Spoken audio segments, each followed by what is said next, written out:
everyone, this is Peak Entertainment and we are back again, and here now we have another video for you, and we're going to talk about one of the biggest and greatest leading actors within Hollywood, and that is Kevin Costner, and go over the best movies throughout his illustrious career. Now I'll do the best that I can to avoid spoilers for the films mentioned within this list, but you can check out the description for the movies listed just in case you haven't seen them before. So we'll start off then on the actor's favourite genre, which is the Western, and a very solid effort here in Open Range. Starring alongside Robert Duvall and Michael Jetta, who all star as cattlemen and ex-soldiers who go up to protect the town of Harmonville against the tyrannical rule of Michael Gambon. It's a very well crafted western that moves at a very steady pace, which is typical of the westerns made by Costner, but the story is elevated very much so by an exciting shootout finale, and whilst I wouldn't put this in the upper tier of the greatest westerns of all time, it still remains a very fine movie overall.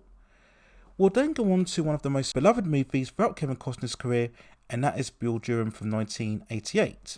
The romantic baseball drama is fueled by the love triangle dynamic of Kevin Costner, Tim Robbins and Susan Sarandon, and it just remains a very easy, watchable, entertaining movie, completely carried by the charisma and the chemistry of its three lead actors, with Costner playing much more of a scoundrel, roguish type of character, something a bit varied than the roles that he had played up to this point.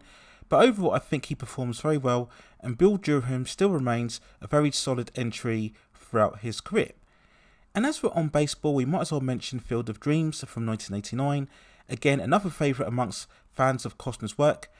I actually wouldn't have it right up there amongst the upper tier of his best films, but I can appreciate it as a very heartfelt story, as we see the Iowa farmer aspiring to build a baseball ground within his farm, and I feel a lot of people identify with this movie and its themes of faith and belief, and the idea of connecting with loved ones again after they've passed away, preserving with your dreams and ambitions no matter how unlikely they are, and these are very powerful themes that an audience will and perhaps should appeal to, especially in these current more cynical, deconstructive times. It may come across as a bit whimsical and a bit cheesy at times, but there is a real strength in its message, and overall it's a very positive, feel-good movie. We'll then go on to what's likely the most famous movie of Kevin Costner's career, and that is of course Dances with Wolves from 1990. This epic sprawling western is much less about the typical themes that we see within the genre in terms of vengeance or redemption, and it's much more about cultural interaction and building connections and relationships, as we follow Lieutenant John Dunbar, who is injured in battle and is assigned to an isolated post, where he shortly encounters Indian tribes and goes on to develop and understand their way of life and also their culture. Now this is a film that is probably around 30 to 40 minutes too long, but the somber gravitas is all here, and it's backed up by some truly great cinematography and a truly magnificent musical score from John Barry, and I think Dances with Wolves still remains an impressive staple of movie making. It was of course the most integral movie within Costner's career, going over to gross over $424 million worldwide on a very minute budget of around $22 million. Overall winning 7 Oscars, it catapulted Costner to megastar status within Hollywood, and this level is something that he would go on to maintain for the next 2 to 3 years with a string of mainstream Hollywood successes. And it's probably the main reason why this video being made in the first place, in terms of its overall impact.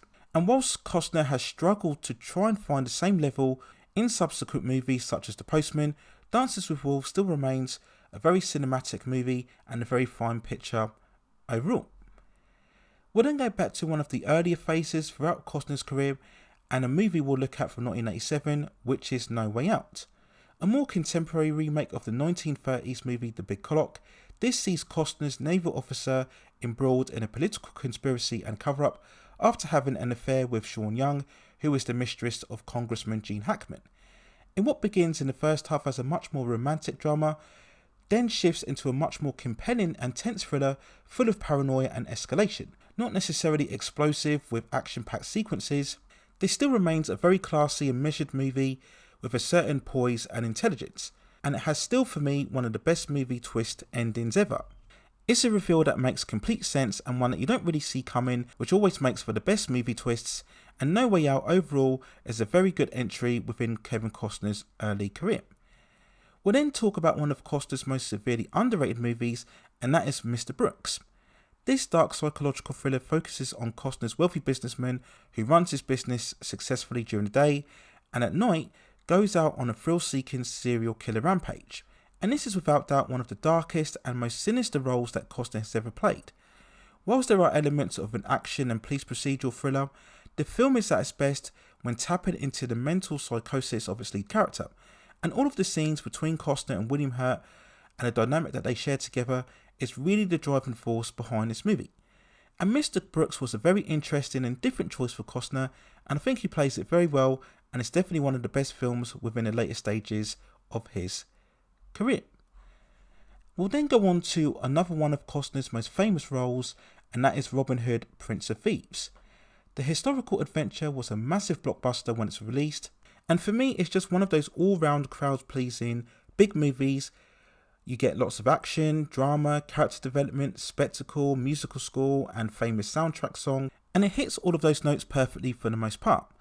And whilst many will refer to the Errol Flynn version in terms of a classic Robin Hood adventure, I still maintain that Prince of Thieves is the most watchable and entertaining. Now yes, Alan Rickman's Sheriff of Nottingham does steal the show, but Costner still performs well in the lead role, being far more lively and charismatic than any of his western roles. And Prince of Thieves was in the midst of Costner's height of superstardom, and was the second biggest movie of 1991 behind Terminator 2, and it still remains easily one of his most rewatchable and satisfying movies overall. We then go on to the runner-up within this list, and that is JFK. From 1991, Oliver Stone's powerful, intricate commentary into the assassination of US President John F. Kennedy is an absolute epic masterpiece. Despite being 3 hours long, it remains utterly compelling, playing as both part documentary and also part mystery thriller and conspiracy story. With its decent array of editing and flashbacks and transitions, you're truly immersed in it all the way through. And Costner performs very well in the lead role as real-life District Attorney Jim Garrison, battling obstacles left, right and centre as he perseveres to uncover the truth. And the movie itself has a dream cast with the likes of Donald Sutherland, Kevin Bacon, Tommy Lee Jones and Joe Pesci and Jack Lemmon, who all have standout moments and scenes throughout this film. And JFK was another big commercial success, gaining multiple critical reception and lots of Oscar nominations. Now it would sadly lose out to Silence of the Lambs, but overall I believe JFK is a superior movie and one of the greatest entries within Kevin Costner's career.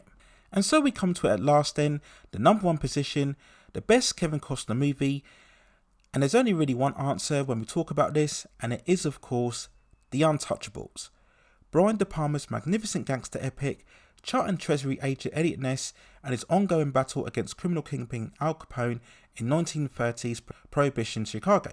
It's near sheer perfection as a movie, all the way through with big scenes, iconic dialogue, masterful sequences and direction, and the established casting, including the late great Sean Connery as Malone, and also the current great Robert De Niro as Al Capone. Alongside Ennio Morricone's truly great musical score, the movie showcases both heroism and villains in very compelling fashion. And it's just so memorable all the way through, and it really was the first movie to really establish Costner as a mainstream leading actor. And he does well to carry the story, and it was overall the first big stepping stone to his truly great movie career. And many years after, when assessing his overall filmography, The Untouchables still remains the best and the greatest ever film within Kevin Costner's career. So there's my overall thoughts and feelings when looking back at the best movies within Kevin Costner's career. Let me know what you think in the comments below. And if you have any other movies or television series or any other topics within the pop entertainment and culture scene that you'd like to see me cover, then also let me know within the comments, and I will see if I can provide further commentary for you on that subject matter within the future. Please also hit like the subscription and notification buttons so I can provide you with more high quality content like this in the future.